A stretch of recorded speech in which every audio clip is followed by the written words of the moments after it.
ಶ್ರೀ ಗಣಪತಿ ಶಾರದಾ ಗುರುಭ್ಯೋ ನಮಃ. ಶ್ರೋತೃಗಳಿಗೆ ಶ್ರೀ ರಾಮಕೃಷ್ಣಾಶ್ರಮದ ಸೋಮನಾಥಾನಂದರ ವ್ಯಾಖ್ಯಾನ ಸಹಿತ ಭಗವದ್ಗೀತೆಯಲ್ಲಿ ವಿಶ್ವರೂಪ ಸಂದರ್ಶನ ಯೋಗ ಎಂಬ ಏಕಾದಶೋಧ್ಯಾಯಕ್ಕೆ ಸ್ವಾಗತ. ಶ್ಲೋಕ 32ರಿಂದ 55.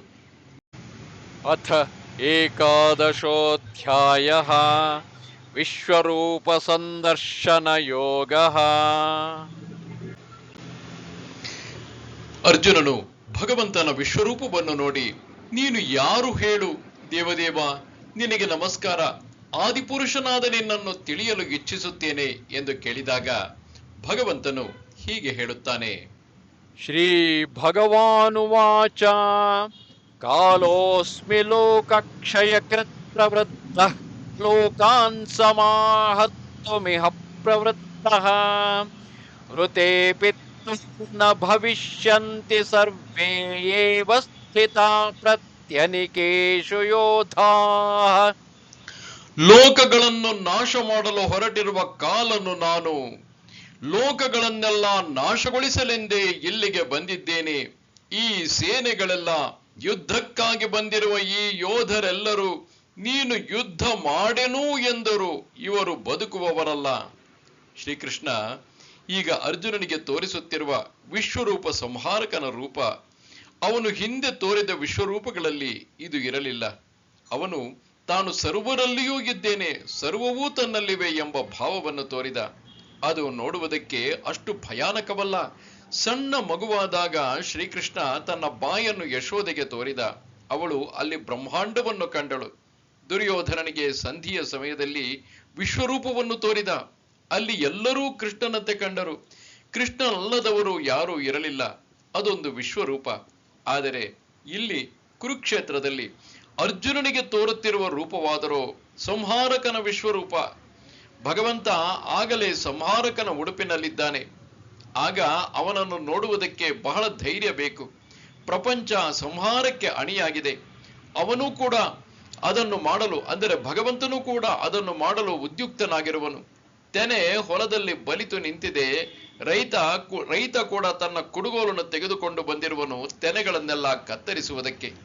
ಶತ್ರು ಸೇನೆಯಲ್ಲಿ ಯಾರಿರುವರೋ ಅವರು ನೀನಿಲ್ಲದೇ ಇದ್ದರೂ ಜೀವಿಸಲಾರರು ಎನ್ನುವನು. ಅರ್ಜುನ ಭಾವಿಸಿದ್ದು ತಾನು ಯುದ್ಧ ಮಾಡಿ ಅವರನ್ನು ಕೊಲ್ಲುತ್ತೇನೆ, ಇದರಿಂದ ತನಗೆ ಪಾಪ ಬರುವುದು ಎಂದು. ಆದರೆ ನೀನು ಯುದ್ಧ ಮಾಡದೇ ಹೊರಟು ಹೋದರೂ ಈ ಕೊಲೆಯ ಕೆಲಸವಂತೂ ನಿಲ್ಲುವಂತಿಲ್ಲ. ಭಗವಂತನಿಗೆ ತನ್ನ ಕೆಲಸವನ್ನು ಮಾಡುವುದಕ್ಕೆ ವಸ್ತುಗಳಿಗೆ, ವ್ಯಕ್ತಿಗಳಿಗೆ ಅಭಾವವಿಲ್ಲ. ಅವನು ಯಾವುದನ್ನಾದರೂ ನಿಮಿತ್ತವಾಗಿ ತೆಗೆದುಕೊಂಡು ಅದರ ಮೂಲಕ ತನ್ನ ಕೆಲಸವನ್ನು ಮಾಡುತ್ತಾನೆ. ಈ ಬಗೆಯ ವಿಶ್ವರೂಪವನ್ನು ಅರ್ಜುನನಿಗೆ ತೋರಬೇಕಾಗಿತ್ತು. ಆಗಲೇ ಅವನಲ್ಲಿರುವ ಪಾಪ ಭೀತಿ ಓಡಬೇಕಾದರೆ. ತಸ್ಮಾತ್ ತ್ವಮುತ್ತಿಷ್ಠ ಯಶೋ ಲಭಸ್ವ ಜಿತ್ವಾ ಶತ್ರೂನ್ ಭುಂಕ್ಷ್ವ ರಾಜ್ಯಂ ಸಮೃದ್ಧಂ ಮಯೈವೈತೆ ನಿಹತಾಃ ಪೂರ್ವಮೇವ ನಿಮಿತ್ತ ಮಾತ್ರಂ ಭವ ಸವ್ಯಸಾಚಿನ್. ಆದುದರಿಂದ ನೀನು ಏಳು, ಕೀರ್ತಿಯನ್ನು ಗಳಿಸು, ಶತ್ರುಗಳನ್ನು ಗೆದ್ದು ಧನಧಾನ್ಯ ಸಮೃದ್ಧವಾದ ರಾಜ್ಯವನ್ನು ಅನುಭವಿಸು. ಇವರನ್ನೆಲ್ಲ ನಾನು ಮೊದಲೇ ಸಂಹರಿಸಿದ್ದೇನೆ. ಸವ್ಯಸಾಚಿ, ನೀನು ಬರೀ ನಿಮಿತ್ತ ರೂಪನಾಗು. ಆದುದರಿಂದ ನೀನು ಯುದ್ಧ ಮಾಡುವುದಕ್ಕೆ ಅಣಿಯಾಗು ಎನ್ನುವನು. ಇನ್ನು ಮೇಲೆ ಶೋಕಿಸುವುದು ಬೇಡ. ಮುಂದೆ ಏನು ಆಗಬೇಕೋ ಅದೆಲ್ಲ ನಿಶ್ಚಯವಾಗಿದೆ. ಆಡುವ ನಾಟಕದಲ್ಲಿ ಮುಂದೆ ಏನೇನು ಆಗಬೇಕು ಎಂಬುದು ಮೊದಲೇ ನಿಶ್ಚಯಿಸಿ ಆಗಿರುವ ಹಾಗೆ. ನಾಟಕದಲ್ಲಿ ಒಬ್ಬೊಬ್ಬನಿಗೆ ಒಂದೊಂದು ಪಾತ್ರವಿದೆ. ಯಾರೋ ಒಬ್ಬ ಪಾತ್ರಧಾರಿ ಕಾಯಿಲೆ ಬಿದ್ದರೆ ಆ ನಾಟಕ ನಿಂತು ಹೋಗುವುದಿಲ್ಲ. ಇನ್ನೊಬ್ಬನಿಗೆ ಆ ಪಾತ್ರವನ್ನು ಕೊಟ್ಟು ಆಡಿಸುವರು. ನೀನು ಯಶಸ್ಸನ್ನು ಹೊಂದು ಎನ್ನುತ್ತಾನೆ. ಯುದ್ಧದಲ್ಲಿ ಭೀಷ್ಮ, ದ್ರೋಣ, ಕರ್ಣರಂತಹ ವ್ಯಕ್ತಿಗಳನ್ನೇ ಕೊಂದಾಗ ಪ್ರಪಂಚದಲ್ಲಿ ಬರುವ ಕೀರ್ತಿ ಅಚಂದ್ರಾರ್ಕವಾದುದು. ಅಂತಹ ಕೀರ್ತಿಯೇ ಬೇಡವೆಂದರೂ ಇವನ ಮನೆ ಬಾಗಿಲನ್ನು ತಟ್ಟಿ ಪ್ರವೇಶಿಸುವುದರಲ್ಲಿದೆ. ಇದು ಎಷ್ಟು ಜನಕ್ಕೆ ಒದಗುವುದು? ಎಲ್ಲೋ ಕೆಲವರ ಭಾಗ್ಯ. ಎಲ್ಲರಿಗೂ ಸಿಕ್ಕುವ ಅವಕಾಶವಲ್ಲ ಇದು. ಕೀರ್ತಿ ಒಂದೇ ಅಲ್ಲ, ಜೊತೆಗೆ ರಾಜ್ಯ ಬರುವುದು ಆಳುವುದಕ್ಕೆ. ಅದು ಎಂತಹ ರಾಜ್ಯ? ಧನಧಾನ್ಯಗಳಿಂದ ಸಮೃದ್ಧಿಯಾದ ರಾಜ್ಯ. ಅನಂತರ ಇವುಗಳನ್ನು ಸಂಪಾದನೆ ಮಾಡುವುದಕ್ಕೆ ಅವನು ಕಷ್ಟಪಡಬೇಕಾಗಿಲ್ಲ. ಇವುಗಳೆಲ್ಲ ಇವೆ. ಇದೆಲ್ಲ ಸಿಕ್ಕುವುದು, ನಿರಾತಂಕವಾಗಿ ಆಳಬಹುದು.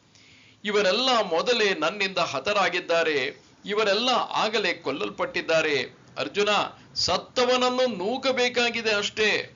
ಇವನು ತಾನು ಕೊಂದೆ ಎಂದು ಮೊರಗಬೇಕಾಗಿಲ್ಲ. ನಾಟಕದಲ್ಲಿ ಯಾರು ಬೀಳಬೇಕು ಎಂಬುದನ್ನು, ಯಾರು ಸಾಯಬೇಕು ಎಂಬುದನ್ನು ನಾಟಕ ಬರೆಯುವವನು ಆಗಲೇ ನಿರ್ಧಾರ ಮಾಡಿದ್ದಾನೆ.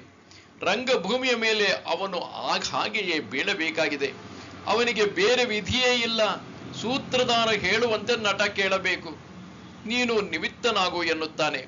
ಭಗವಂತನ ಕೈಯಲ್ಲಿ ಒಂದು ಯಂತ್ರವಾಗಬೇಕಾಗಿದೆ. ಮಹಾಕವಿ ಹೇಳುತ್ತಾನೆ, ಅದನ್ನು ಕುಳಿತುಕೊಂಡು ಯಾರೋ ಬರೆಯುತ್ತಾರೆ. ಬರೆಯುವವನು ಇಲ್ಲದೆ ಇದ್ದರೆ ಹೇಳುವವರು ನಿಲ್ಲಿಸುವುದಿಲ್ಲ. ಇನ್ನು ಯಾರನ್ನೋ ಕರೆಸಿ ತನ್ನ ಕೆಲಸ ಮಾಡಿಸುತ್ತಾನೆ. ಅರ್ಜುನ ಕೀರ್ತಿಯನ್ನು ಗಳಿಸಿದ ಎಂದು ಪ್ರಪಂಚ ನೋಡುವುದು.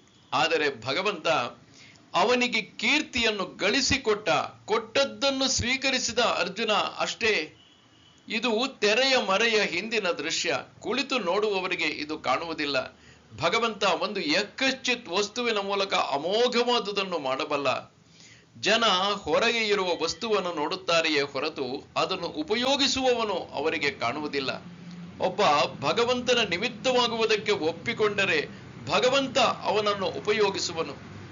ಅವನು ನಾನು ಒಲ್ಲೆ ಎಂದರೂ ಭಗವಂತನ ಕೆಲಸ ನಿಂತು ಹೋಗುವುದಿಲ್ಲ. ಇಲ್ಲಿ ನಷ್ಟ ಆ ನಿಮಿತ್ತಕ್ಕೆ ಹೊರತು ದೇವರಿಗಲ್ಲ. ಈ ಪ್ರಪಂಚ ಭಗವಂತನ ಇಚ್ಛಾನುಸಾರ ನಡೆಯುತ್ತಿದೆ. ಯಾವ ಒಂದು ವ್ಯಕ್ತಿಯ ಮೇಲೂ ನಿಂತಿಲ್ಲ. ಎಂತಹ ಮಹಾ ವ್ಯಕ್ತಿಗಳು ಹೋದರೂ ಈ ಪ್ರಪಂಚವೇನು ನಿಂತು ಹೋಯಿತೆ? ಹಿಂದಿನಂತೆಯೇ ನಡೆಯುತ್ತಿದೆ. ಮಹಾವ್ಯಕ್ತಿಗಳಲ್ಲ ಈ ಪ್ರಪಂಚವನ್ನು ನಡೆಸುವವರು.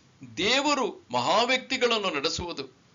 ಅವನ ಇಚ್ಛೆಯಂತೆ ಈ ಪ್ರಪಂಚವಾಗುವುದು.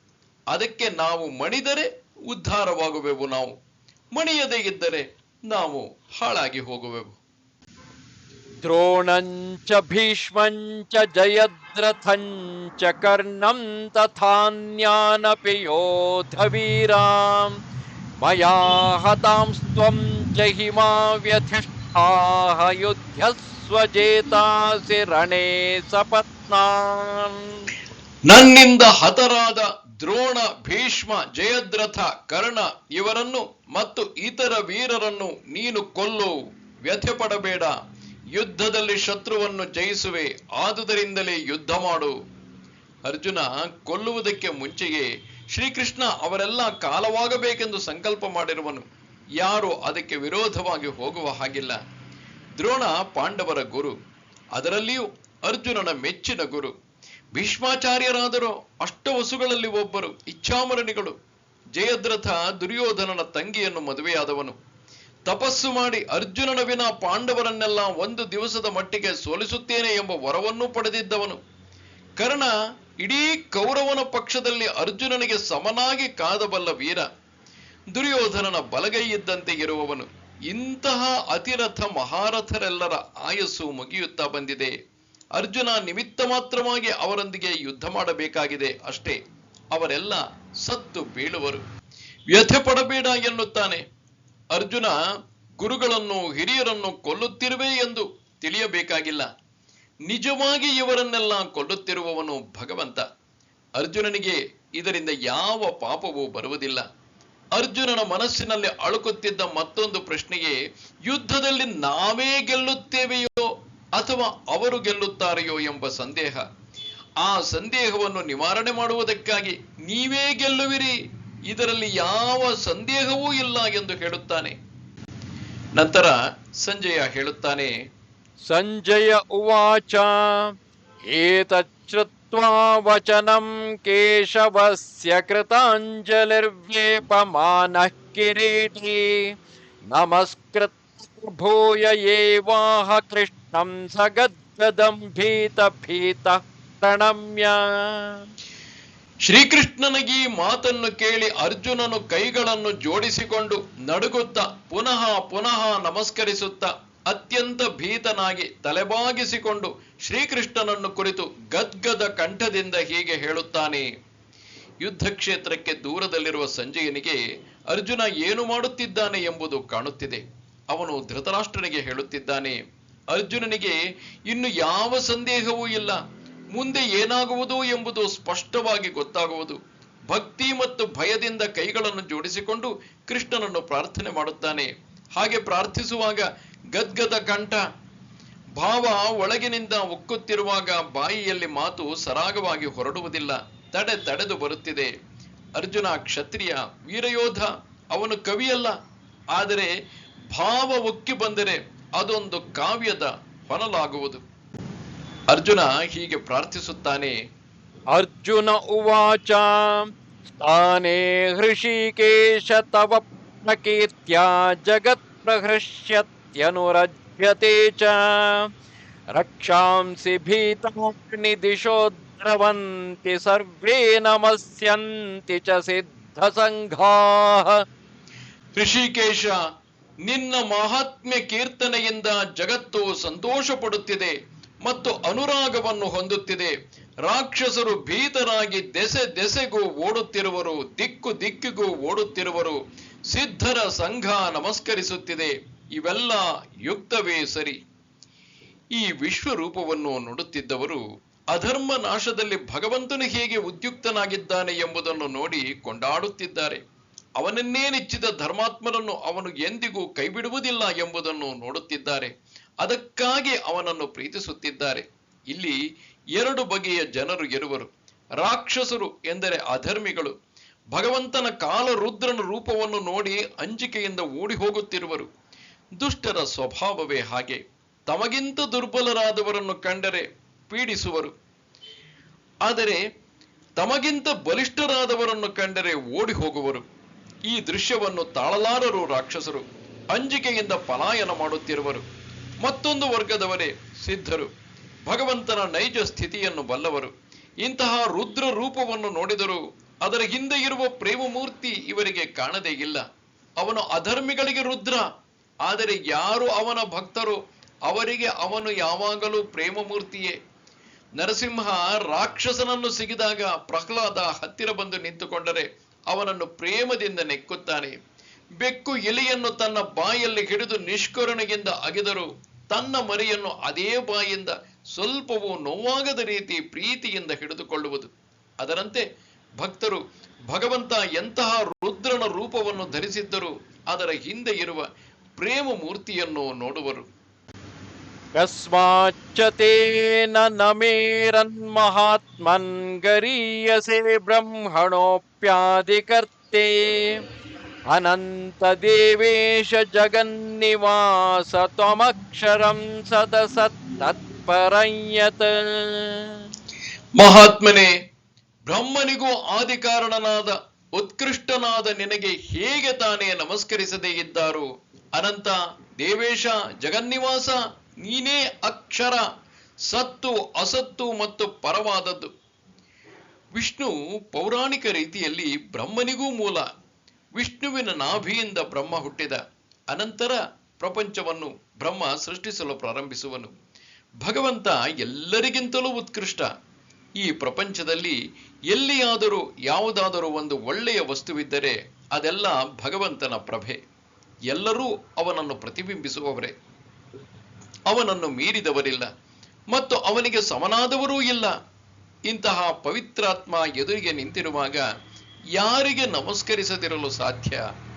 ಪವಿತ್ರತೆ ಮತ್ತು ಮಹಾತ್ಮೆಗೆ ಅಂತಹ ಶಕ್ತಿ ಇದೆ. ನಮಗೆ ಅದು ಗೊತ್ತಾಗದೇ ಇದ್ದರೂ ಅದು ತನ್ನ ಪ್ರತಿಭೆಯನ್ನು ನಮ್ಮ ಮೇಲೆ ಬೀರುವುದು. ಹೇಗೆ ಕಬ್ಬಿಣದ ಅದುರು ಸ್ಪರ್ಶಶಿಲೆಯ ಕಡೆಗೆ ಧಾವಿಸುವುದೋ ಹಾಗೆ ಮಾನವ ಪರಮಾತ್ಮನ ಮಹಿಮೆಗೆ ಬಾಗುತ್ತಾನೆ.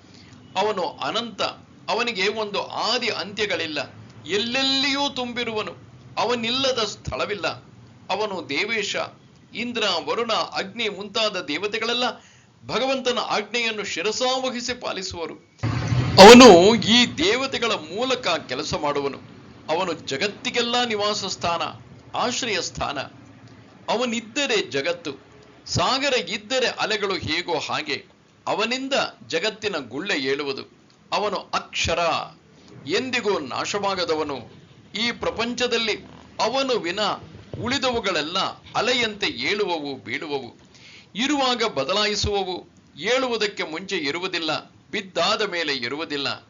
ಆದರೆ ಭಗವಂತನಾದರೂ ತ್ರಿಕಾಲದಲ್ಲಿಯೂ ಇರುವನು. ಅವನೇ ಸತ್, ವ್ಯಕ್ತವಾಗಿರುವ ಪ್ರಕೃತಿ.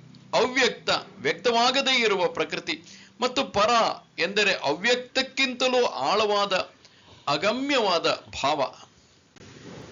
ತ್ವಮಾದಿದೇವ ಪುರುಷಃ ಪುರಾಣಃ ತ್ವಮಸ್ಯ ವಿಶ್ವಸ್ಯ ಪರಂ ನಿಧಾನಂ ವೇತ್ತಾಸಿ ವೇದ್ಯಂ ಚ ಪರಂ ಚ ಧಾಮ ತ್ವಯಾ ತತಂ ವಿಶ್ವಮನಂತರೂಪಂ. ಆದಿದೇವನು ನೀನು, ಪುರಾಣ ಪುರುಷನು ನೀನು, ವಿಶ್ವಕ್ಕೆ ಉತ್ಕೃಷ್ಟವಾದ ಆಶ್ರಯ ನೀನು. ನೀನು ಸರ್ವಜ್ಞ, ಜ್ಞೇಯ ವಸ್ತು ಮತ್ತು ಪರಂಧಾಮ, ಅನಂತ ರೂಪ. ನಿನ್ನಿಂದಲೇ ವಿಶ್ವ ವ್ಯಾಪ್ತವಾಗಿದೆ. ಭಗವಂತನೇ ದೇವತೆಗಳಿಗೆಲ್ಲ ಆದಿ.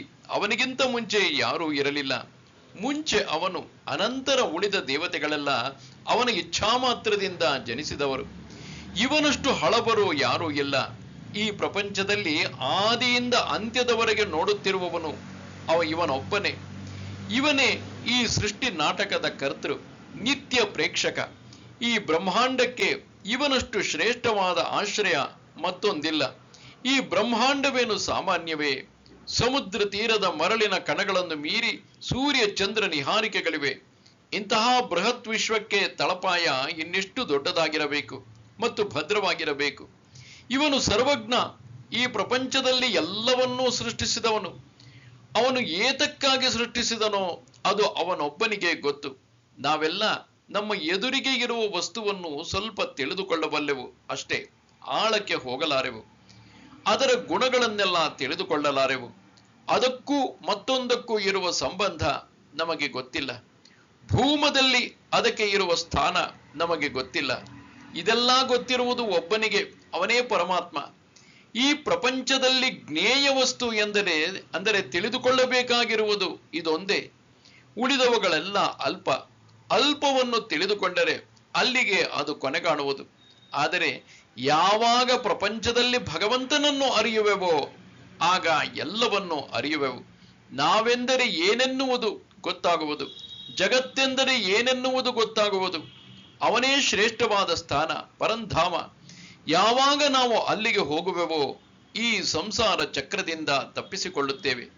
ಕರ್ಮ ಇನ್ನು ಮೇಲೆ ನಮ್ಮನ್ನು ಅಲ್ಲಿಂದ ಎಳೆತರಲಾರದು. ಬಂಧನದ ನೊಗವನ್ನು ಕತ್ತಿನ ಮೇಲೆ ಇಡಲಾರದು. ನಾವು ಮುಕ್ತರಾಗುತ್ತೇವೆ. ಬಂಧನದಿಂದ ಎಂದೆಂದಿಗೂ ಪಾರಾಗುತ್ತೇವೆ.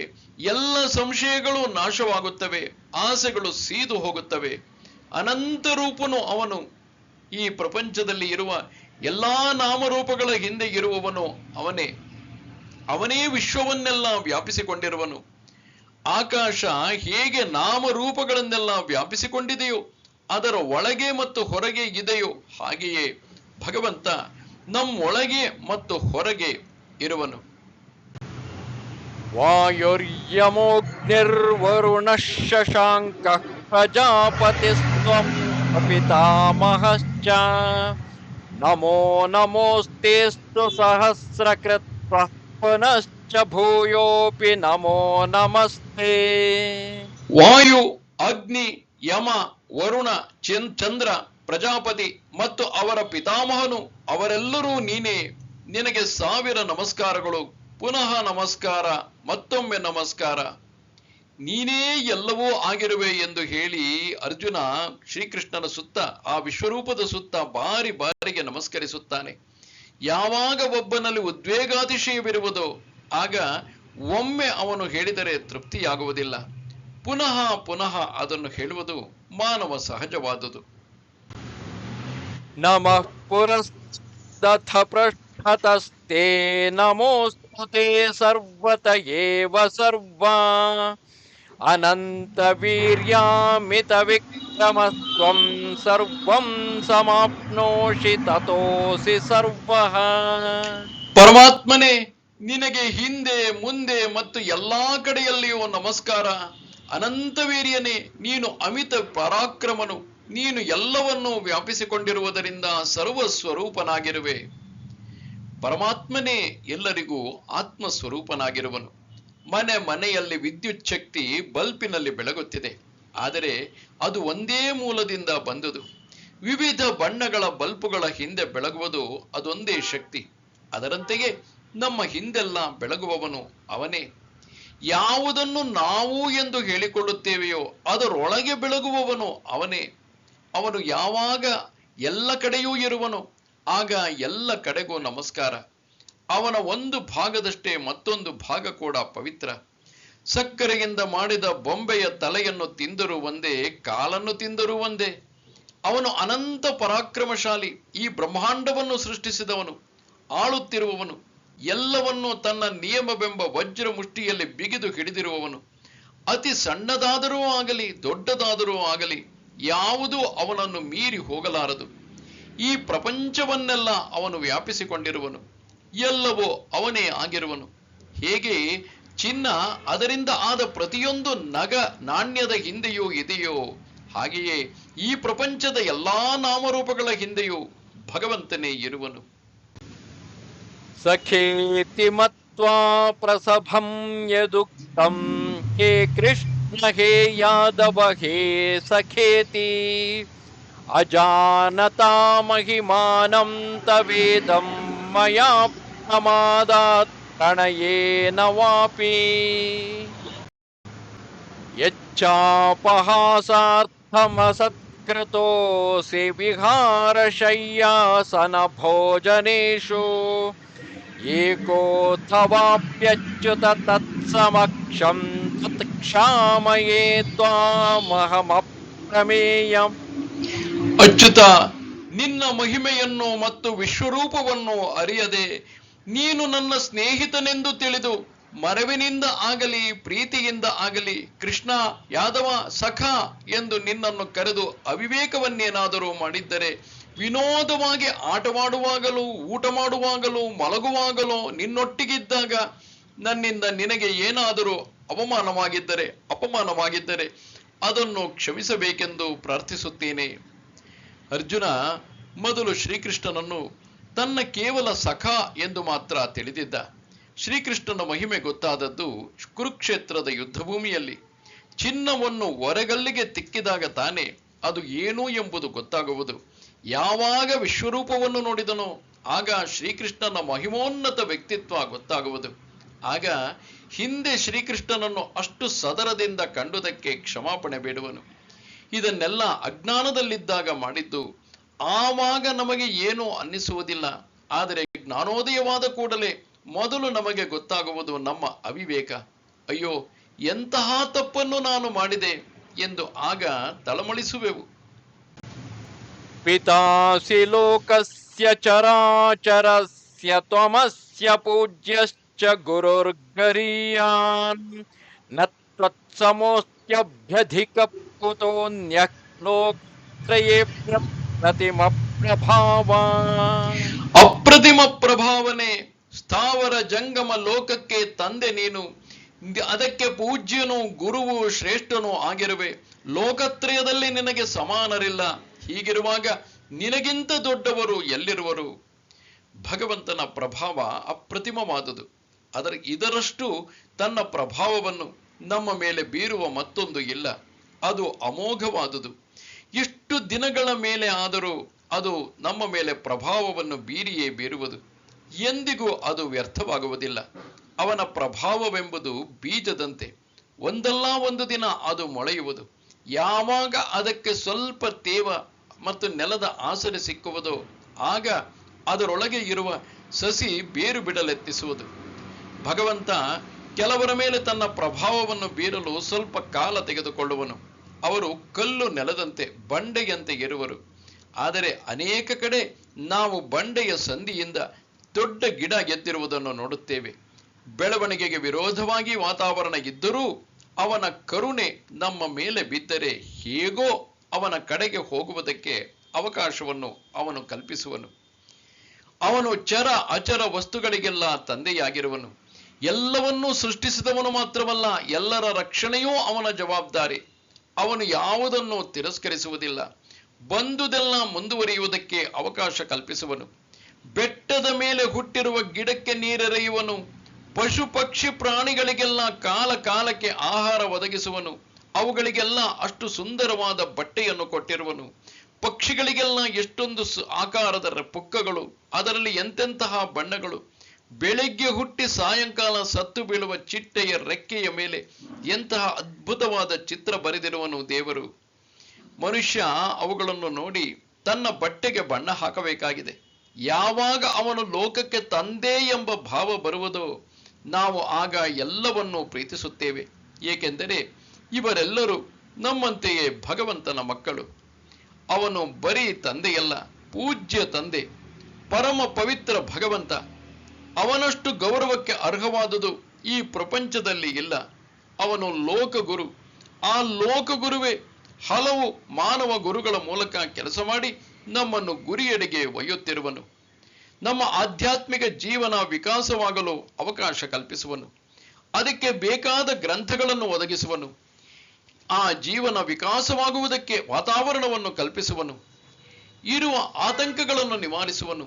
ದೊರಕದ ವಸ್ತುಗಳನ್ನು ದೊರಕಿಸುವನು. ಲೋಕಗುರು ಸದಾಕಾಲದಲ್ಲಿ ಕೆಲಸ ಮಾಡುತ್ತಿರುವನು. ಯಾರು ಉತ್ತಮ ಜೀವನ ನಡೆಸಲು ತವಕ ಪಡುತ್ತಿರುವರೋ ಅವರಿಗೆ ಭಗವಂತ ಹೇಗೆ ಕೆಲಸ ಮಾಡುತ್ತಿರುವನು ಎಂಬುದು ವೇದ್ಯ. ಈ ಪ್ರಪಂಚದಲ್ಲಿ ಜ್ಞಾನದಲ್ಲಿ, ಶಕ್ತಿಯಲ್ಲಿ, ಪವಿತ್ರತೆಯಲ್ಲಿ ಅವನಿಗೆ ಸರಿಸಮಾನರು ಯಾರಾದರೂ ಇರಬಲ್ಲರೇ? ನೂರಾರು ಜನ ಗೌಣ ದೇವರುಗಳು ಇರಬಹುದು. ಆದರೆ ಅವರುಗಳ ಮೂಲಕ ಕೆಲಸ ಮಾಡುತ್ತಿರುವವನು ದೇವದೇವನಾದ ಭಗವಂತನೊಬ್ಬನೇ. ಇತರರೆಲ್ಲ ಅವನ ಆಜ್ಞಾಧಾರಕರು. ಅವನಿಗೆ ಸಮನೇ ಇಲ್ಲದಿರುವಾಗ ಇನ್ನು ಅವನನ್ನು ಮೀರಲು ಹೇಗೆ ತಾನೇ ಸಾಧ್ಯ? ತಸ್ಮಾತ್ ಪ್ರಣಮ್ಯ ಪ್ರಣಿಧಾಯ ಕಾಯಂ ಪ್ರಸಾದಯೇ ತ್ವಾಮಹಮೀಶಮೇಢ್ಯಂ ಪಿತೇವ ಪುತ್ರಸ್ಯ ಸಖೇವ ಸಖ್ಯುಃ ಪ್ರಿಯಃ ಪ್ರಿಯಾಯಾರ್ಹಸಿ ದೇವ ಸೋಢುಂ. ದೇವ, ಆದ ಕಾರಣ ನನ್ನ ಶರೀರವನ್ನು ದಂಡದಂತೆ ಕೆಳಗೆ ಉರುಳಿಸಿ ನಮಸ್ಕರಿಸಿ ಸ್ತುತ್ಯರ್ಹನೂ ಈಶ್ವರನೂ ಆದ ನಿನ್ನನ್ನು ಪ್ರಸನ್ನನಾಗೆಂದು ಪ್ರಾರ್ಥಿಸುತ್ತೇನೆ. ತಂದೆ ಮಗನ ಅಪರಾಧವನ್ನು, ಸ್ನೇಹಿತರು ಸ್ನೇಹಿತನ ಅಪರಾಧವನ್ನು, ಪ್ರಿಯನು ಪ್ರಿಯಳ ಅಪರಾಧವನ್ನು ಸಹಿಸಿಕೊಳ್ಳುವಂತೆ ಸಹಿಸಿಕೊಳ್ಳಬೇಕು. ಅರ್ಜುನ ತನ್ನ ಶರೀರವನ್ನು ದಂಡದಂತೆ ಕೆಳಗೆ ಉರುಳಿಸಿ ಸಾಷ್ಟಾಂಗ ಪ್ರಣಾಮ ಮಾಡುತ್ತಾನೆ. ಈ ನಮಸ್ಕಾರದಲ್ಲಿ ಅಹಂಕಾರ ಸಂಪೂರ್ಣವಾಗಿ ಶರಣಾಗಿದೆ ಭಗವಂತನಿಗೆ. ನಾನು ಎಂಬುದನ್ನು ಭಗವಂತನಿಗೆ ಅರ್ಪಿಸಿ, ದೇವರೇ ನಾನು ಸೊನ್ನೆ, ನೀನು ಸೊನ್ನೆಗೆ ಬೆಲೆ ಕೊಡುವ ಎಂದು ಒಪ್ಪಿಕೊಂಡಿರುವನು. ನನ್ನ ಮೇಲೆ ಪ್ರಸನ್ನನಾಗೂ ಎಂದು ಬೇಡುತ್ತಿರುವನು. ತಾನೇನೋ ಹಿಂದೆ ದೊಡ್ಡ ಅಪರಾಧವನ್ನು ಇವನಿಗೆ ಮಾಡಿದ್ದೆ, ಅದನ್ನು ಕ್ಷಮಿಸಬೇಕು ಎಂದು ಬೇಡುವನು. ಹಾಗೆ ಕ್ಷಮಾಪಣೆಯನ್ನು ಬೇಡುವಾಗ 3 ಉದಾಹರಣೆಗಳನ್ನು ತರುವನು. ತಂದೆ ತನ್ನ ಮಗ ಮಾಡಿದ ತಪ್ಪನ್ನು ಮನ್ನಿಸುವಂತೆ ಮನ್ನಿಸು ಎಂದು ಕೇಳಿಕೊಳ್ಳುತ್ತಾನೆ. ಇಲ್ಲಿ ತಂದೆಗೆ ಎಲ್ಲ ಗೊತ್ತಿದೆ. ಮಗುವಿಗಾದರೂ ಪ್ರಪಂಚದಲ್ಲಿ ಯಾವುದನ್ನು ಮಾಡಬೇಕು, ಯಾವುದನ್ನು ಬಿಡಬೇಕು ಎಂಬುದು ಗೊತ್ತಿಲ್ಲ. ಅನೇಕ ವೇಳೆ ಮಾಡಬಾರದುದನ್ನು ಮಾಡುತ್ತದೆ, ಮಾಡುವುದನ್ನು ಬಿಡುತ್ತದೆ. ಆದರೆ ಪ್ರೀತಿ ಇರುವ ತಂದೆಯಾದರೂ ಪಾಪ ಮಗು ಅದಕ್ಕೆ ಗೊತ್ತಿಲ್ಲ, ಹಾಗೆ ಮಾಡಿತು ಎಂದು ಅದನ್ನೆಲ್ಲ ಮರೆಯುತ್ತಾನೆ. ಪ್ರೀತಿಗಿದ್ದರೆ ಅದು ಎಲ್ಲವನ್ನೂ ಮರೆಸುವುದು. ಪ್ರೀತಿಸುವ ವ್ಯಕ್ತಿಯಲ್ಲಿ ನಾವು ತಪ್ಪನ್ನೇ ಕಾಣುವುದಿಲ್ಲ. ಒಂದು ವೇಳೆ ಕಂಡರೂ ಇದೇನು ಮಹಾ ಎಂದು ತಳ್ಳಿಬಿಡುವೆವು. ಒಂದು ವೇಳೆ ಅದು ದೊಡ್ಡ ತಪ್ಪೇ ಎಂದು ಗೊತ್ತಾದರೂ ಈ ಪ್ರಪಂಚದಲ್ಲಿ ತಪ್ಪು ಮಾಡದವರು ಯಾರು ಇರುವರು ಎಂದು ತೇಲಿಸಿ ಬಿಡುತ್ತೇವೆ. ಪ್ರೀತಿಯೊಂದಿದ್ದರೆ ಶತ ಅಪರಾಧಗಳನ್ನು ಕ್ಷಮಿಸಬಲ್ಲದು. ಯಾವಾಗ ಪ್ರೀತಿ ಇಲ್ಲವೋ ಸಣ್ಣದು ಅಕ್ಷಮ್ಯವಾದ ಮಹಾ ಅಪರಾಧವಾಗಿ ಪರಿಣಮಿಸುವುದು. ಎಲ್ಲಿ ಪ್ರೀತಿ ಇದೆಯೋ ಅದನ್ನು ಗಮನಿಸುವುದೇ ಇಲ್ಲ. ಸ್ನೇಹಿತನನ್ನು ಮನ್ನಿಸುವಂತೆ ಪ್ರಿಯಳ ಅಪರಾಧವನ್ನು ಮನ್ನಿಸುವಂತೆ ಮನ್ನಿಸು ಎನ್ನುತ್ತಾನೆ. ಸ್ನೇಹಿತರನ್ನು ಪ್ರಿಯಳನ್ನು ಬಂಧಿಸಿರುವುದು ಪ್ರೀತಿಯೇ. ಪ್ರೀತಿಯ ಆಧಾರದ ಮೇಲೆ ನಿಂತುಕೊಂಡರೆ ಮಾತ್ರ ಏನನ್ನು ಬೇಕಾದರೂ ಕ್ಷಮಿಸಬಹುದು. ಅರ್ಜುನ ಭಗವಂತನನ್ನು ಪ್ರಾರ್ಥಿಸುವುದು ಈ ದೃಷ್ಟಿಯಿಂದ. ಅವನು ಸಣ್ಣ ಮಗುವಿನಂತೆ. ತಪ್ಪು ಮಾಡುವುದು ಅದಕ್ಕೆ ಸಹಜ ಗುಣವಾಗಿದೆ. ಆದರೆ ತಂದೆಗೆ ಆ ಮಗುವಿನ ತಪ್ಪನ್ನು ಮನ್ನಿಸುವುದು ಕೂಡ ಸಹಜ ಗುಣವೇ ಆಗಿದೆ. ದೇವರು ನಮ್ಮನ್ನು ಕ್ಷಮಿಸದೇ ಇದ್ದರೆ ನಾವು ಉದ್ಧಾರವಾಗುವುದಾದರೂ ಹೇಗೆ? ನಮ್ಮ ಸ್ವಭಾವವೇ ತಪ್ಪು ಮಾಡುವುದು. ನಾವೊಂದು ತಪ್ಪಿನ ಕಂತೆಯೇ ಆಗಿದ್ದೇವೆ. ಅವನು ನಮ್ಮ ಯೋಗ್ಯತೆಗೆ ತಕ್ಕ ವರ ಕೊಡುವಂತೆ, ಆದರೆ ನಾವು ಎಂದೆಂದಿಗೂ ಉದ್ಧಾರವಾಗುವಂತೆಯೇ, ಅಂದರೆ ನಮ್ಮ ಯೋಗ್ಯತೆಗೆ ತಕ್ಕ ವರ ಕೊಡುವಂತಾದರೆ ನಾವು ಎಂದೆಂದಿಗೂ ಉದ್ಧಾರವಾಗುವಂತೆಯೇ ಇಲ್ಲ. ಅವನು ನಮ್ಮ ಯೋಗ್ಯತೆಗಿಂತ ಹೆಚ್ಚನ್ನು ಕೊಡುತ್ತಾನೆ. ನಾವು ಮಾಡಿರುವ ಮಹಾಪರಾಧಗಳನ್ನೆಲ್ಲ ಮನ್ನಿಸುತ್ತಾನೆ. ಗಾಢಾಂಧಕಾರದಲ್ಲಿ ಮಿಂಚುತ್ತಿರುವ ಹುಳುಗಳಂತೆ ನಮ್ಮ ಒಳ್ಳೆಯ ಗುಣ ಎಲ್ಲೋ ಮಿಣುಕು ಮಿಣುಕು ಎನ್ನುತ್ತಿದೆ. ದೇವರು ನಮ್ಮಲ್ಲಿರುವ ಕತ್ತಲೆಯನ್ನೆಲ್ಲ ಮರೆತು ಆ ಮಿಣುಕು ಹುಳುವನ್ನು ಎತ್ತಿಕೊಂಡು ಅದನ್ನು ಮೆಚ್ಚುವನು. ದೇವರೇ, ನಾನು ಮಹಾಪರಾಧ ಮಾಡಿದೆ, ನನ್ನನ್ನು ಉದ್ಧರಿಸು ಎನ್ನುವುದು ನಮ್ಮ ಒಂದು ಒಳ್ಳೆಯ ಗುಣ. ನಾವು ಅದಷ್ಟು ತೋರಿಸಿದರೆ ಸಾಕು, ದೇವರು ಮೆಚ್ಚುತ್ತಾನೆ, ಕ್ಷಮಿಸುತ್ತಾನೆ. ಅದರಲ್ಲಿ ಸಂದೇಹವೇ ಇಲ್ಲ. ಅರ್ಜುನ ಭಗವಂತನನ್ನು ಬೇಡುತ್ತಿರುವುದು ಕೂಡ ಈ ವರವನ್ನೇ.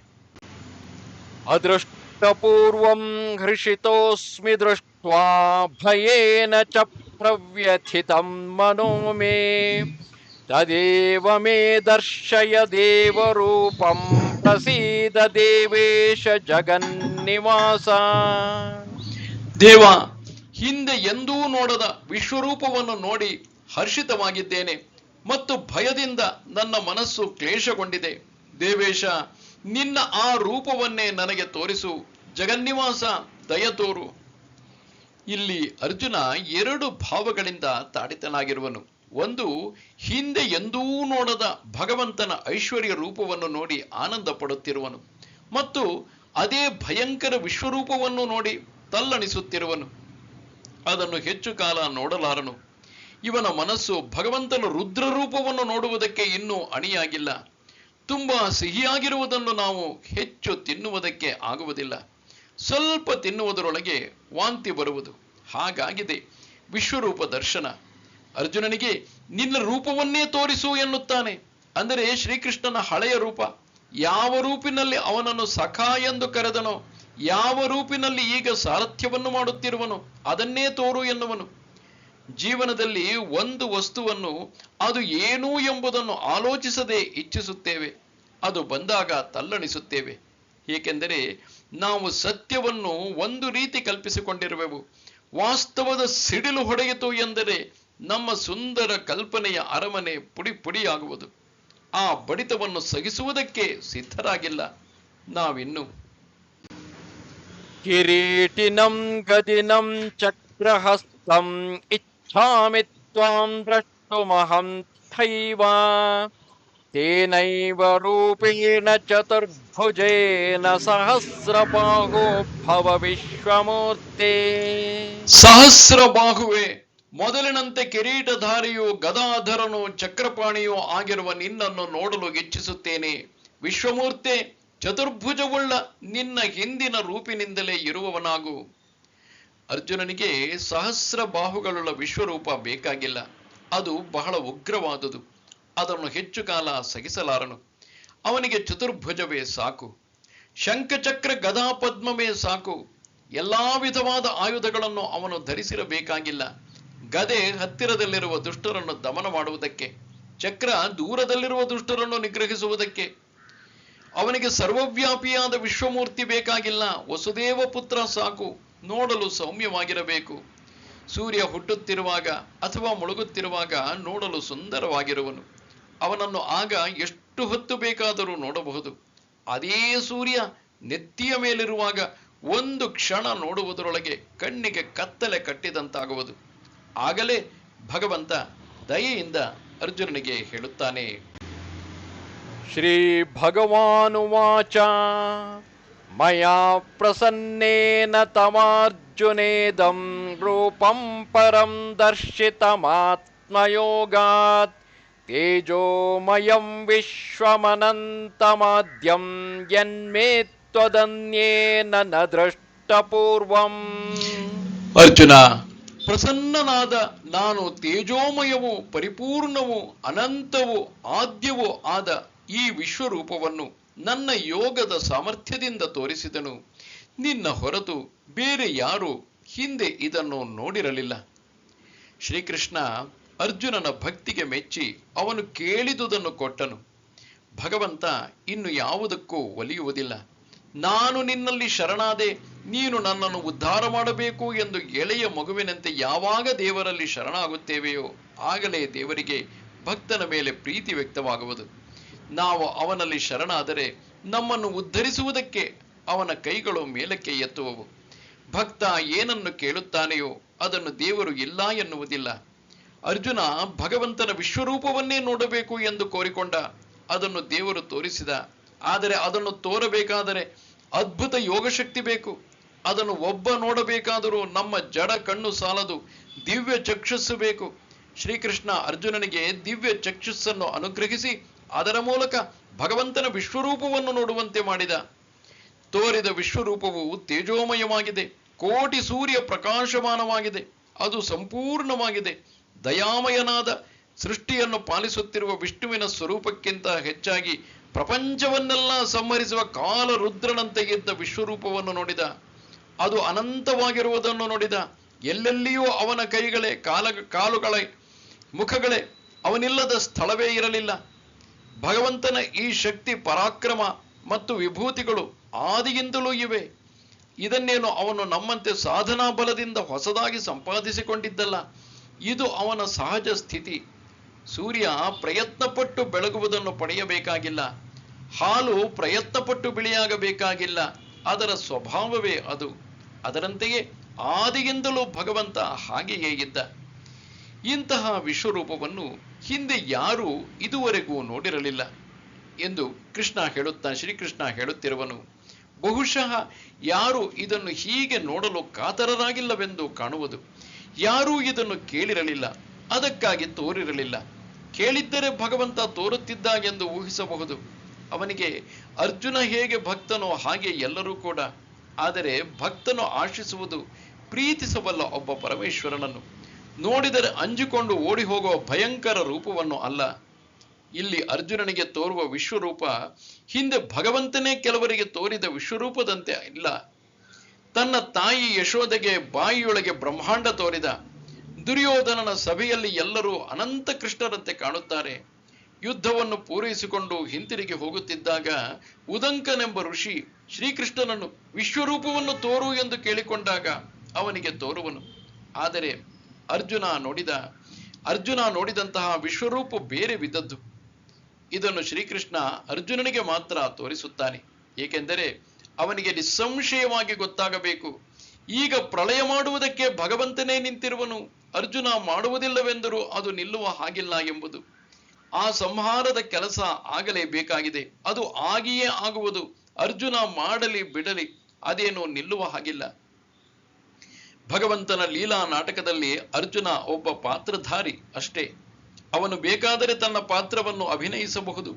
ಇಲ್ಲದೇ ಇದ್ದರೆ ದೇವರು ಇನ್ನು ಯಾರನ್ನೋ ತೆಗೆದುಕೊಂಡು ಅವರ ಮೂಲಕ ಆ ಕೆಲಸವನ್ನು ಮಾಡಿಸುತ್ತಾನೆ. ಅವನೇನೂ ನಾಟಕವನ್ನು ನಿಲ್ಲಿಸುವುದಿಲ್ಲ. ಈ ಘಟನೆ ಚೆನ್ನಾಗಿ ಅರ್ಜುನನ ಮನಸ್ಸಿಗೆ ನಾಟುವಂತೆ ಹೇಳಬೇಕಾಗಿದೆ. ನಾವು ಹೇಳುವ ಮಾತನ್ನು ನಿದರ್ಶಿಸುವುದಕ್ಕೆ ಒಂದು ಚಿತ್ರವಿದ್ದರೆ ಅದನ್ನು ಹೆಚ್ಚು ಪರಿಣಾಮಕರವಾದ ರೀತಿಯಲ್ಲಿ ಬೋಧಿಸಬಹುದು. ಅದಕ್ಕಾಗಿ ವಿಶ್ವರೂಪದ ಮೂಲಕವಾಗಿ ಬೋಧಿಸುತ್ತಾನೆ ಭಗವಂತ. ನ ವೇದಯಜ್ಞಾಧ್ಯಯನೈರ್ನ ದಾನೈಃ ನ ಚಕ್ರಿಯಾಭಿರ್ನ ತಪೋಭಿರುಗ್ರೈಃ ಏವಂ ರೂಪಶ್ಶಕ್ಯ ಅಹಂ ನೃಲೋಕೆ ದ್ರಷ್ಟುಂ ತ್ವದನ್ಯೇನ ಕುರು ಪ್ರವೀರ.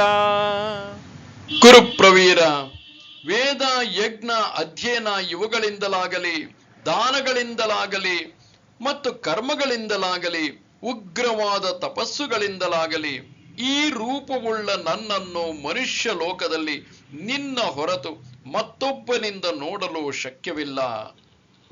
ಭಗವಂತನ ವಿಶ್ವರೂಪವನ್ನು ನೋಡುವುದಕ್ಕೆ ನಮಗೆ ಕೇವಲ ಆಸೆಯಿದ್ದರೆ ಮಾತ್ರ ಸಾಲದು. ಅದನ್ನು ನೋಡಲು ಯೋಗ್ಯತೆಯೂ ಬೇಕು. ದೇವರು ನಮಗೆ ತೋರಿಸಲು ಮನಸ್ಸು ಮಾಡಬೇಕು. ನಮಗೂ ಅದನ್ನು ಸಹಿಸಲು ಶಕ್ತಿ ಇರಬೇಕು. ಬರೀ ವೇದಾಧ್ಯಯನದಿಂದ ನಮಗೆ ಆ ಶಕ್ತಿ ಅಥವಾ ಯೋಗ್ಯತೆ ಬರುವುದಿಲ್ಲ. ವೇದಗಳೆಲ್ಲ ಹೆಚ್ಚು ಅಂದರೆ ಅವನ ಕಡೆಗೆ ಹೋಗುವುದಕ್ಕೆ ದಾರಿ ತೋರುವ ಕೈಮರದಂತೆಗಿವೆ. ಬರೀ ಕೈಮರವನ್ನೇ ತಬ್ಬಿ ನಿಂತರೆ ನಾವು ಗುರಿ ಸೇರಲಾರೆವು. ಅದನ್ನು ಅತಿಕ್ರಮಿಸಿ ಅದನ್ನು ದಾಟಿ ಮುಂದೆ ನಡೆಯಬೇಕು. ಬರೀ ಯಜ್ಞಗಳ ಜ್ಞಾನದಿಂದಲೂ ನಾವು ಭಗವಂತನನ್ನು ನೋಡುವ ಯೋಗ್ಯತೆಯನ್ನು ಪಡೆದುಕೊಳ್ಳಲಾರೆವು. ಯಾವ ಯಾವ ಯಜ್ಞಗಳನ್ನು ಹೇಗೆ ಹೇಗೆ ಮಾಡಬೇಕೆಂಬುದನ್ನು ತಿಳಿದಿದ್ದರೆ ಕೆಲವು ವೇಳೆ ಮುಂದಿನ ಜನ್ಮದಲ್ಲಿಯೋ ಈ ಜನ್ಮದಲ್ಲಿಯೋ ನಮ್ಮ ಬಯಕೆಗಳು ಈಡೇರಬಹುದು. ಇವುಗಳ ಹಿಂದಿನ ಕಾಮನೆಗಳು ಇರುವವು. ಇಂತಹ ಕಾಮನೆಗಳಿಂದ ಕೂಡಿದ ಯಾಗ ಯಜ್ಞಗಳನ್ನು ಮಾಡುವುದರಿಂದ ನಾವು ಭಗವಂತನನ್ನು ಪಡೆಯಲಾರೆವು. ದಾನಾದಿಗಳಿಂದ ನಮ್ಮ ಕೆಲವು ಪಾಪಗಳು ನಾಶವಾಗಿ ಪುಣ್ಯವನ್ನು ಸಂಪಾದಿಸಬಹುದೇ ಹೊರತು ಭಗವಂತನನ್ನು ಇಂತಹ ಕರ್ಮಗಳಿಂದ ಪಡೆಯಲು ಸಾಧ್ಯವಿಲ್ಲ. ಅಗ್ನಿಷ್ಠೋಮ ಮುಂತಾದ ಶ್ರೌತ ಕರ್ಮಗಳಿಂದಲೂ ಅವನನ್ನು ಪಡೆಯಲು ಸಾಧ್ಯವಿಲ್ಲ. ಉಗ್ರವಾದ ತಪಸ್ಸಿನಿಂದಲೂ ಅವನನ್ನು ಪಡೆಯಲಾರೆವು. ಅವನ ಮೇಲೆ ನಮಗೆ ಪ್ರೀತಿ ಇರಬೇಕು. ಭಗವಂತನೇ ಮನಸ್ಸು ಮಾಡಿ ತನ್ನನ್ನು ವ್ಯಕ್ತಪಡಿಸಿಕೊಳ್ಳಬೇಕು. ಜೊತೆಗೆ ಅರ್ಜುನನಿಗೆ ಕೊಟ್ಟಂತೆ ದಿವ್ಯ ಚಕ್ಷುಸ್ಸನ್ನು ಕೊಡಬೇಕು. ಆಗ ಮಾತ್ರ ಅವನನ್ನು ನೋಡಲು ಸಾಧ್ಯ. ಜಗದ ಸಂತೆಯಲ್ಲಿ ಅವನನ್ನು ಬೆಲೆ ಕೊಟ್ಟು ಕೊಂಡುಕೊಳ್ಳಲು ಸಾಧ್ಯವಿಲ್ಲ. ಅವನೇ ಮನಸ್ಸು ಮಾಡಬೇಕು. ಆಗ ಮಾತ್ರ ನಾವು ನೋಡಲು ಸಾಧ್ಯ. ಮಾತೇ ವ್ಯಥಾ ಮಾಚ ವಿಮೂಢ ಭಾವಃ ದೃಷ್ಟ್ವಾ ರೂಪಂ ಘೋರಮೇದ್ರಂಗ್ಮಮೇದಂ ವ್ಯಪೇತಭಿಃ ಪ್ರೀತಮನಃ ಪುನಸ್ತ್ವಂ ತದೇವ ಮೇ ರೂಪಮಿದಂ ಪ್ರಪಶ್ಯ. ಇಂತಹ ಘೋರವಾದ ರೂಪವನ್ನು ನೋಡಿ ನಿನಗೆ ಭಯವೂ ಭ್ರಾಂತಿಯೂ ಆಗದಿರಲಿ. ನೀನು ಭಯವನ್ನು ತ್ಯಜಿಸಿ ಪ್ರಸನ್ನ ಚಿತ್ತನಾಗಿ ಪುನಃ ನನ್ನ ಅದೇ ಸೌಮ್ಯ ರೂಪವನ್ನು ನೋಡು. ಇಂತಹ ಘೋರವಾದ ಕರಾಳ ರೂಪವನ್ನು ನೋಡಿದರೆ ಮನಸ್ಸೆಲ್ಲ ಕಲಕಿ ಹೋಗುವುದು. ಭಕ್ತಿಯಲ್ಲ ಭಯವುಂಟಾಗುವುದು. ಜ್ಞಾನ ಬರುವ ಬದಲು ಅಂಜಿಕೆ ಆವರಿಸುವುದು. ವಿದ್ಯುತ್ ಶಕ್ತಿ ಹರಿಯುವ ತಂತಿಯನ್ನು ಮುಟ್ಟಿದಂತಾಗುವುದು. ಮೈಯೆಲ್ಲ ಜುಮ್ ಎನ್ನುವುದು. ಸಾಯಲಿಲ್ಲ, ಆದರೆ ಸಾವಿನ ದವಡೆಯೊಳಗೆ ಹೋದಂತಿರುವುದು. ಈಗ ಆ ಭಯವನ್ನು ಬಿಟ್ಟು ಶಾಂತಿಯನ್ನು ಹೊಂದಿ ಆ ಉಗ್ರ ರೂಪದ ಹಿಂದೆ ಇರುವ ಸೌಮ್ಯ ಸ್ವರೂಪವನ್ನು ನೋಡು ಎಂದು ಆ ಉಗ್ರ ರೂಪವನ್ನು ಹಿಂದಿರುಗಿ ತೆಗೆದುಕೊಳ್ಳುತ್ತಾನೆ. ಅರ್ಜುನನಿಗೆ ಚಿರಪರಿಚಿತನಾದ ಮಂದಹಾಸದಿಂದ ಕೂಡಿದ ಚತುರ್ಭುಜನಾದ ಶ್ರೀಕೃಷ್ಣನನ್ನು ತೋರುತ್ತಾನೆ. ಆಗ ಸಂಜಯ ಹೀಗೆ ಹೇಳುತ್ತಾನೆ. ಸಂಜಯ ಉವಾಚ ಇತ್ಯರ್ಜುನಂ ವಾಸುದೇವಸ್ತಥೋಕ್ತ್ವಾ ಸ್ವಕಂ ರೂಪಂ ದರ್ಶಯಮಾಸ ಭೂಯಃ ಆಶ್ವಾಸಯಾಮಾಸ ಚ ಭೀತಮೇನಂ ಭೂತ್ವಾ ಪುನಃ ಸೌಮ್ಯ ವಪುರ್ಮಹಾತ್ಮ. ಈ ರೀತಿ ಹೇಳಿ ವಾಸುದೇವ ಮತ್ತೆ ಶಾಂತ ರೂಪವನ್ನು ಧಾರಣೆ ಮಾಡಿ ಭಯಭೀತನಾದ ಅರ್ಜುನನನ್ನು ಸಮಾಧಾನಗೊಳಿಸಿದನು. ಸಂಜಯ ಧೃತರಾಷ್ಟ್ರನಿಗೆ ಹೇಳುತ್ತಿರುವನು, ಅರ್ಜುನ ಭಗವಂತನ ಶಾಂತ ಸ್ವರೂಪವನ್ನು ನೋಡಿ ಸಮಾಧಾನ ಪಟ್ಟುಕೊಳ್ಳುತ್ತಾನೆ. ಅರ್ಜುನ ಉವಾಚ ದೃಷ್ಟ್ವೇದಂ ಮಾನುಷಂ ರೂಪಂ ತವ ಸೌಮ್ಯಂ ಜನಾರ್ದನ ಇದಾನೀಮಸ್ಮಿ ಸಂವೃತ್ತಃ ಸಚೇತಃ ಪ್ರಕೃತಿಂ ಗತಃ. ಜನಾರ್ದನ, ನಿನ್ನ ಸೌಮ್ಯವಾದ ಮನುಷ್ಯ ರೂಪವನ್ನು ನೋಡಿ ಈಗ ನಾನು ಪ್ರಸನ್ನ ಚಿತ್ತವುಳ್ಳವನಾಗಿ ಸ್ವಾಸ್ಥ್ಯವನ್ನು ಪಡೆದಿರುತ್ತೇನೆ. ಅರ್ಜುನ ತನ್ನ ಸಾರಥ್ಯವನ್ನು ಮಾಡುತ್ತಿದ್ದ ಮಾನವ ಸಹಜವಾದ ಶ್ರೀಕೃಷ್ಣನನ್ನು ನೋಡಿದಾಗ ಚಿತ್ತ ಸಮಾಧಾನಗೊಳ್ಳುವುದು, ಅಂಜಿಕೆ ಬಿಟ್ಟು ಹೋಗುವುದು. ಅವನು ತನ್ನ ಹಿಂದಿನ ಸ್ಥಿತಿಗೆ ಹಿಂದಿರುಗಿ ಬರುವನು. ವಿಶ್ವರೂಪ ಭಗವಂತನ ವಿಶೇಷ ರೂಪ ಅದೊಂದು ಭೀಕರವಾದ ಕನಸಿನಂತೆ ಅರ್ಜುನನಿಗೆ ಕಾಣುವುದು. ದುಸ್ವಪ್ನವನ್ನು ನೋಡುತ್ತಾ ಅದನ್ನು ಸಹಿಸಲಾರದೆ ಕಿಟಾರೆಂದು ಕಿರಿಚಿಕೊಂಡು ಏಳುತ್ತಾನೆ. ಎದ್ದಾಗ ಆ ಸ್ವಪ್ನ ಹೋಗಿ ನಾವು ನಮ್ಮ ಸುತ್ತಲೂ ಜಾಗೃತಾವಸ್ಥೆಯಲ್ಲಿ ಇರುವ ಮಾಮೂಲು ವಸ್ತುಗಳನ್ನು ನೋಡಿ ಸಮಾಧಾನವಾಗುವುದು. ಹಾಗೆಯೇ ಅರ್ಜುನ ಈ ಜಾಗೃತಾವಸ್ಥೆಯ ಸಹಜ ಸ್ಥಿತಿಗೆ ಇಳಿಯುತ್ತಾನೆ. ಇವನಿಗೆ ಸಮಾಧಾನವಾದುದನ್ನು ನೋಡಿ ಶ್ರೀಕೃಷ್ಣ ಹೀಗೆ ಹೇಳುತ್ತಾನೆ. ಶ್ರೀ ಭಗವಾನುವಾಚ ಸುದುರ್ದರ್ಶಮಿದಂ ರೂಪಂ ದೃಷ್ಟವಾನಸಿ ಯನ್ಮನಾ ದೇವಾ ಅಪ್ಯಸ್ಯ ರೂಪಸ್ಯ ನಿತ್ಯಂ ದರ್ಶನಕಾಂಕ್ಷಿಣಃ. ದುರ್ಲಭವಾದ ಯಾವ ನನ್ನ ರೂಪವನ್ನು ನೋಡಿದೆಯೋ ಈ ವಿಶ್ವರೂಪವನ್ನು ಯಾವಾಗಲೂ ಕಾಣಲು ದೇವತೆಗಳು ಕೂಡ ಬಯಸುತ್ತಿರುವರು. ಈ ವಿಶ್ವರೂಪ ದರ್ಶನ ದುರ್ಲಭವಾದುದು, ಅದು ಎಲ್ಲರಿಗೂ ಸಿಕ್ಕುವಂತಹದ್ದಲ್ಲ. ಭಗವಂತ ಮನಸ್ಸು ಮಾಡಿ ಅರ್ಜುನನಿಗೆ ತೋರಿದ್ದರಿಂದ ಸಾಧ್ಯವಾಯಿತು. ಅನೇಕರು ಅಂದರೆ ದೇವಾನುದೇವತೆಗಳು ಕೂಡ ಅದನ್ನು ನೋಡಲು ತವಕ ಪಡುತ್ತಿರುವರು. ಆದರೆ ಭಗವಂತ ಅದನ್ನು ಯಾರಿಗೂ ತೋರಿಲ್ಲ. ಏಕೆಂದರೆ ನಮಗಿಂತ ಹೆಚ್ಚಾಗಿ ಅವನಿಗೆ ಗೊತ್ತಿದೆ ನಾವು ತತ್ತರಿಸಿ ಹೋಗುತ್ತೇವೆ ಅದನ್ನು ನೋಡಿದರೆ ಎಂಬುದು. ನಾಹಂ ವೇದೈರ್ನ ತಪಸಾ ನ ದಾನೇನ ನ ಚೇಜ್ಯಯಾ ಶಕ್ಯ ಏವಂ ವಿಧೋ ದ್ರಷ್ಟುಂ ದೃಷ್ಟವಾನಸಿ ಮಾಂ ಯಥಾ. ನೀನು ಯಾವ ಪ್ರಕಾರ ನನ್ನನ್ನು ನೋಡಿರುವೆಯೋ ಈ ರೂಪವುಳ್ಳ ನನ್ನನ್ನು ವೇದಾಧ್ಯಯನ, ತಪಸ್ಸು, ದಾನ ಮತ್ತು ಯಜ್ಞದಿಂದಲೂ ನೋಡಲಾರೆ. ಪುನಃ ಭಗವಂತ ತನ್ನ ಸ್ವರೂಪವನ್ನು ತೋರಿಸಬೇಕಾದರೆ ಬರೀ ಅಧ್ಯಯನ, ದಾನ, ತಪಸ್ಸು, ಯಜ್ಞಗಳೇ ಸಾಲದು. ಇದನ್ನೆಲ್ಲ ನಾವು ಪಡೆದಿದ್ದರೂ ಕೂಡ ಭಗವಂತನ ಕೃಪೆ ಇರಬೇಕು. ಇದ್ದರೆ ಮಾತ್ರ ಸಾಧ್ಯ ಎಂಬುದನ್ನು ಹೇಳುವನು.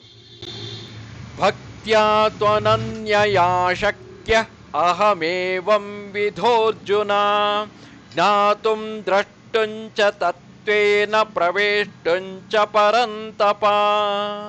ಪರಂತಪನಾದ ಅರ್ಜುನ, ಆದರೆ ಅನನ್ಯವಾದ ಭಕ್ತಿಯಿಂದ ಈ ವಿಧವಾದ ನನ್ನನ್ನು ಯಥಾರ್ಥವಾಗಿ ತಿಳಿದುಕೊಳ್ಳಲು, ಸಾಕ್ಷಾತ್ಕರಿಸಲು ಮತ್ತು ಪ್ರವೇಶಿಸಲು ಸಾಧ್ಯ. ಅಂದರೆ ಅನನ್ಯವಾದ ಭಕ್ತಿಯೊಂದೇ ಭಗವಂತನನ್ನು ತಿಳಿದುಕೊಳ್ಳುವುದಕ್ಕೆ ಇರುವ ಏಕಮಾತ್ರ ಉಪಾಯ. ಆ ಭಕ್ತಿ ಒಂದೇ ಸಮನಾಗಿ ಭಗವಂತನ ಕಡೆ ಹರಿಯುತ್ತಿರಬೇಕು. ಅವನಿಂದ ಲೌಕಿಕವಾಗಿ ಏನನ್ನೂ ಬೇಡದ ಭಕ್ತಿಯಾಗಿರಬೇಕು. ಆಗ ಮಾತ್ರ ಅವನನ್ನು ಯಥಾರ್ಥವಾಗಿ, ಅವನು ನಿಜವಾಗಿ ಹೇಗಿರುವನೋ ಹಾಗೆ ತಿಳಿದುಕೊಳ್ಳಲು ಸಾಧ್ಯ.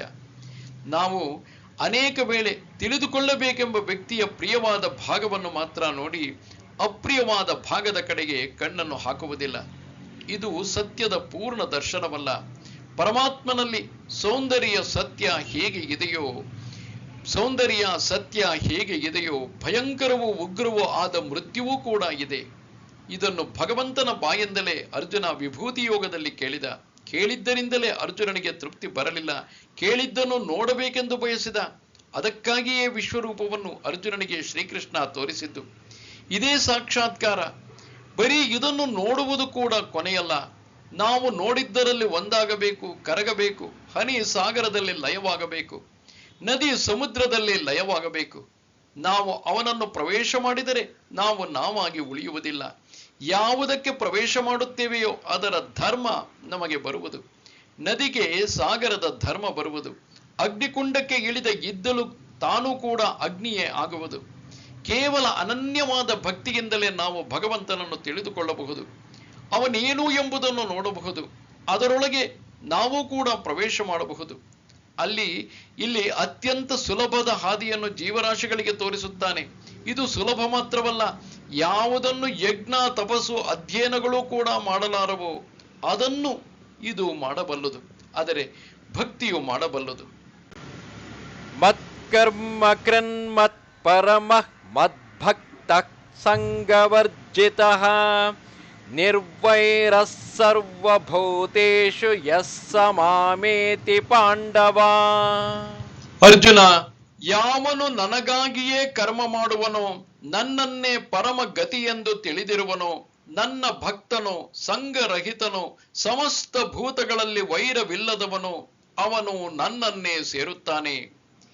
ಯಾರು ಭಗವಂತನನ್ನು ಪ್ರವೇಶಿಸಬಲ್ಲರೋ ಅವರು ಹೇಗಿರುವರು ಎಂಬುದನ್ನು ವಿವರಿಸುತ್ತಾನೆ. ಅವನನ್ನು ಪ್ರವೇಶಿಸಬೇಕಾದರೆ ನಾವು ಯೋಗ್ಯತೆ ಪಡೆದುಕೊಂಡಿರಬೇಕು. ಬರೀ ಆಸೆಯೊಂದೇ ಸಾಲದು. ಅನೇಕರಿಗೆ ಎವರೆಸ್ಟ್ ಪರ್ವತವನ್ನು ಏರಬೇಕೆಂಬ ಆಸೆ ಇರಬಹುದು. ಆದರೆ ಅವರಿಗೆ ಆರೋಗ್ಯ ಇರಬೇಕು, ಹೃದಯ ಬಲವಾಗಿರಬೇಕು, ಕಷ್ಟವನ್ನು ಸಹಿಸುವ ಶಕ್ತಿ ಇರಬೇಕು. ಇಲ್ಲದೆ ಬರೀ ಉತ್ಸಾಹವೊಂದರಿಂದಲೇ ಅವರು ಏರಲಾರರು. ಹಾಗೆಯೇ ಭಗವಂತನೆಡೆಗೆ ಪ್ರವೇಶ ಮಾಡಬೇಕಾದರೆ ಕೆಲವು ಗುಣಗಳು ಇರಬೇಕು.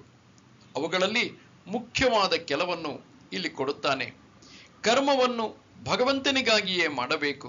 ಯಾವ ಕರ್ಮ ತನ್ನ ಪಾಲಿಗೆ ಬಂದಿದೆಯೋ ಅದನ್ನು ಭಗವದರ್ಪಿತ ಭಾವನೆಯಿಂದ ಮಾಡಬೇಕು. ಅದರಿಂದ ಬರುವ ಲಾಭಕ್ಕಾಗಲಿ, ಕೀರ್ತಿಗಾಗಲಿ, ಫಲಕ್ಕಾಗಲಿ ಮಾಡಕೂಡದು. ಮಾಡುವುದೆಲ್ಲ ಭಗವಂತನಿಗೆ ಅರ್ಪಿತವಾಗಲಿ ಎಂಬ ಭಾವನೆ ಇರಬೇಕು. ಅವನು ಭಗವಂತನನ್ನೇ ಪರಮಗತಿ ಎಂದು ನಂಬಿರಬೇಕು. ನಾವು ಸೇರುವ ಗುರಿಯೇ ಅವನನ್ನು ಮತ್ತಾವುದಕ್ಕೂ ಉಪಯೋಗಿಸಿಕೊಳ್ಳುವುದಲ್ಲ.